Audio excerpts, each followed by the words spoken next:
I couldn't make this voice my own. It was very much something I needed to learn how to do. It was like learning how to dance with a new partner. A very experienced and worldly partner.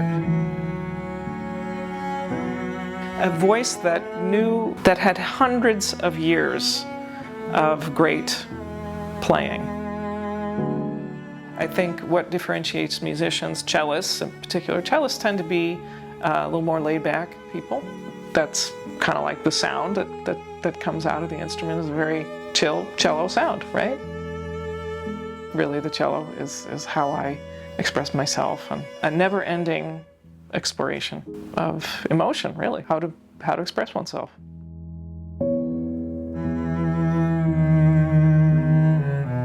My mother, I think I mentioned, was a pianist. My father was a piano technician, and there was a joke in our family that she broke him and he fixed him.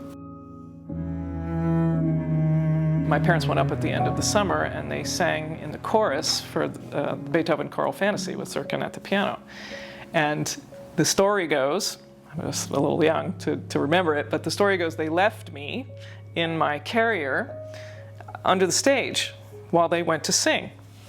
And they returned to find a little note, me sound asleep, with a little note pinned to me that said, in Rudolf Serkin's hand, youngest member of Marlborough Festival, please do not disturb. So I like to think that I had a lot of music while I was being carried. And certainly when I came out, my mother and her colleagues were playing lots of chamber music. She played a lot with members of the Philharmonic and New York Philharmonic and many artists who came through our doors from Europe and Russia and all sorts of different places. Growing up in that environment, it was like just what happened. There were Russians in and out of our house all the time. Among them, Maxim and Dmitri Shostakovich, son and grandson of the composer. And one day, Maxim called my father and said, Frank, Slava's here, you must come now. And click, hung up the phone. So we all piled in the car and drove over to their house. And who was it? It was Slava Rostropovich. And I had just started playing the cello. I didn't know anything really about him, but he had this personality that was larger than life. And so he met my parents, and my father was kind of hiding me behind, and he brought me around and said, we'd like you to meet our daughter, Kate. She's just started playing the cello. At which point he grabbed me, kissed me 3 times, mwah, mwah, mwah, and said, Katya, my colleague. And I was so taken aback and so dazzled that I think I just didn't know what to do with myself. And my mother said to me, she said, you don't have to wash your face for a week. You've just been kissed by a god. Yeah, the cello was definitely a big learning curve. Talk to any cellist. We often think in terms of what occupation requires a lot of schooling. Well, a doctor or surgeon is a really good example. They have to go through many years of schooling and training. Any string player, any musician, but particularly cellists. It's a big instrument. You have to have, physical strength and coordination and commitment. I think what differentiates musicians, cellists in particular, cellists tend to be a little more laid-back people. I think that's kind of like the sound that comes out of the instrument is a very sort of chill cello sound, right? The idea of schooling, you have to start when you're really young, because it takes at least 5 years before you're making a good sound on the instrument. I mean, consistently, that someone else wants to hear. The student cello that I had, my teacher had actually said to me several times, you really need to upgrade your instrument.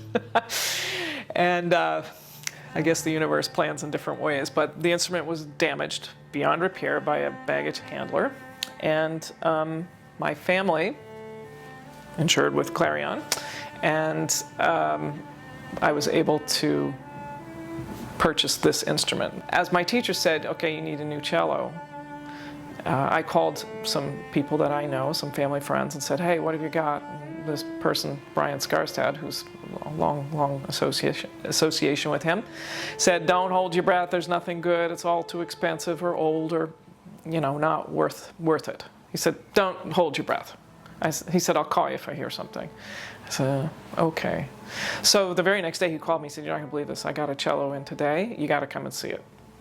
I was like, I don't know if I can come today, I come tomorrow. He's like, it won't be here tomorrow, you have to come today. So I dropped everything, I went out to Westchester, this was the cello. And I took it to my first lesson and with Bernard Greenhouse, my teacher, and he said, let me see that cello. And he looked and he played it and he said, very nice.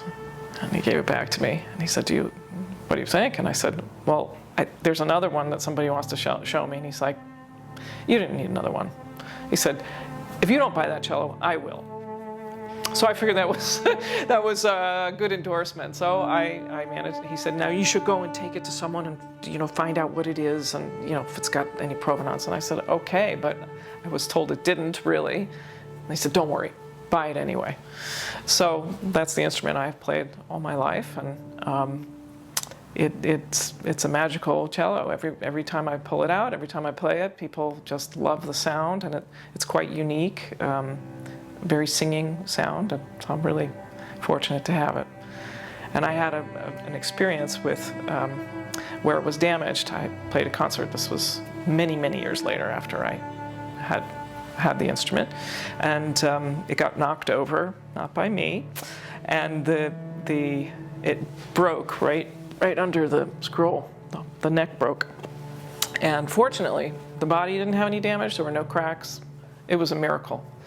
I called this same person, Brian Skarstad, up in Westchester, and I explained what happened. He said, okay, well, there are only two people in this part of the world that can do this type of work.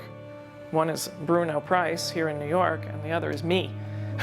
He said, and I happen to have 3 months clear I can do this, but Bruno's going to be, you probably have a 2-year waiting list. I said, oh, wow, okay. He said, bring it up, and we'll fix it. So long story short, he replaced the neck, he replaced the neck block because there were some issues there, and Clarion came through for us. And in fact, he made a lower estimate on the work that he had to do, and he corrected it. Clarion didn't even ask a question about it. And so I'm grateful that the company's been there for me and my equipment, because without my equipment, I am without a voice, shall we say.